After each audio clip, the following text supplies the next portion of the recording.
आज हम बात करने वाले हैं इग्नू के अंदर जो प्रोजेक्ट सबमिशन होता है, इसका प्रोसेस क्या होता है, इसकी डेडलाइंस क्या होती हैं। आइए समझते हैं। देखिए, कोई भी यूट्यूब पर वीडियो देखने से पहले आपसे एक रिक्वेस्ट है कि आपका जो भी प्रोजेक्ट है उसका यूज़र मैनुअल जो कि आपको बाय पोस्ट मिला होगा या ऑनलाइन अवेलेबल है, प्लीज़ उसे ज़रूर पढ़ें सबमिशन से पहले। अब हम समझते हैं कि ये प्रोजेक्ट किस तरीके से सबमिट होते हैं इग्नू में। देखिए, जनरली इन प्रोजेक्ट का जो फॉर्मेट वगैरह होता है वो तो सभी का सेम होगा। अब जाहिर सी बात है, एमकॉम वाला जो प्रोजेक्ट होगा उसका अलग टॉपिक पे होगा, एमबीए का अलग टॉपिक पे होगा, कोई और अगर आपका कोर्स है उसमें अगर प्रोजेक्ट है तो अलग टॉपिक पे होगा। सबसे पहले आपको ये समझना है कि इग्नू में प्रोजेक्ट से पहले प्रोजेक्ट सिनॉप्सिस सबमिट करे जाते हैं। प्रोजेक्ट सिनॉप्सिस क्या होता है? आपका एक प्रोजेक्ट का प्लान होता है कि हम इस टॉपिक पे प्रोजेक्ट बनाने वाले हैं, ये चीज़ें हम डिस्कस करने वाले हैं। तो वो जो सिनॉप्सिस होते हैं, जब वो आपके रीजनल सेंटर द्वारा अप्रूव करे जाते हैं, उसके बाद ही जो फाइनल प्रोजेक्ट होता है वो आप बनाना स्टार्ट करते हो और सबमिट करते हो। तो सबसे पहले सिनॉप्सिस की बात होती है।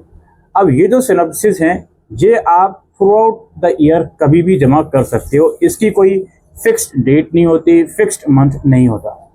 लेकिन यहाँ पर मैं एक सजेशन आपको ये देना चाहूँगा।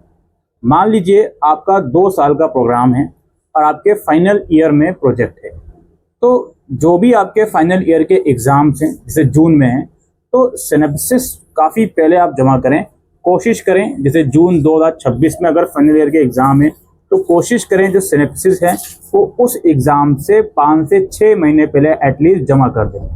इसके पीछे रीज़न ये है कि सिनॉप्सिस जब आप जमा करोगे उसको अप्रूव होने में टाइम लगता है, 2.5 महीने, 3 महीने, कई बार ज़्यादा भी लग सकता है।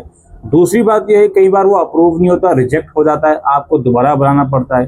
तो इसीलिए सिनॉप्सिस जमा करने की कोई फिक्स टाइम फ्रेम नहीं है, लेकिन कोशिश करें जिस टाइम पर आपका प्रोग्राम कंप्लीट हो रहा है या जो आपके प्रोजेक्ट है एक्चुअल ईयर का, उससे 5 से 6 महीने पहले सिनॉप्सिस जमा कर दें। और ये जो सिनॉप्सिस होते हैं ये ऑनलाइन जमा नहीं होती, ये आप लोगों को अपने रीजनल सेंटर में जमा करनी होती है। ठीक है भाई, ये बात समझ में आ गई। अब इसके अप्रूवल के बाद जो फाइनल प्रोजेक्ट होता है वो आपका जमा होता है। फाइनल प्रोजेक्ट कई बार कुछ बच्चे ऑफलाइन मोड में भेज देते हैं, जो मैदान गढ़ी है वहाँ जमा होता है फाइनल प्रोजेक्ट, रीजनल सेंटर में जमा नहीं होता। और कई बार ऑनलाइन बच्चे जमा कर देते हैं। इस फाइनल प्रोजेक्ट को जमा करने की डेडलाइन होती है जी, एक टाइम फ्रेम होता है जी। वो क्या होता है, जैसे अगर हम जून सेशन में हैं तो अराउंड मई के मंथ में इग्नू जो है ऑनलाइन पोर्टल शुरू कर देता है, जिसमें आप अपना ऑनलाइन प्रोजेक्ट सबमिट कर सकते हो अगर आपका सिनॉप्सिस अप्रूव हो चुका है तो।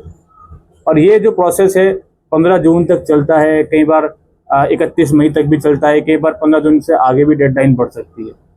इसकी एक डेडलाइन होती है। प्रोजेक्ट फाइनल प्रोजेक्ट आप साल में किसी भी टाइम जमा कर सकते हो, ऐसा नहीं होता, ऐसा नहीं होता। इसकी एक डेडलाइन होती है। सिमिलरली अगर हम दिसंबर सेशन में जमा कर रहे हैं तो आप ये समझ लो कि 30 नवंबर तक या 15 दिसंबर तक डेडलाइन होगी, ऑनलाइन लिंक आएगा, वहाँ आपको जमा करना होगा। ये सारी कहानी होती है इग्नू के सिनॉप्सिस सबमिशन की और प्रोजेक्ट सबमिशन की।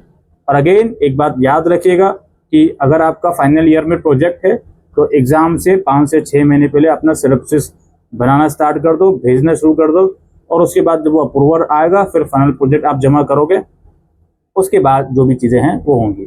अब जैसे मिसाल के तौर पर जून 2026 सेशन में आपका फाइनल ईयर कंप्लीट हो रहा है, फाइनल ईयर का प्रोजेक्ट है। अब आप सिनॉप्सिस जमा कर रहे हो अप्रैल में।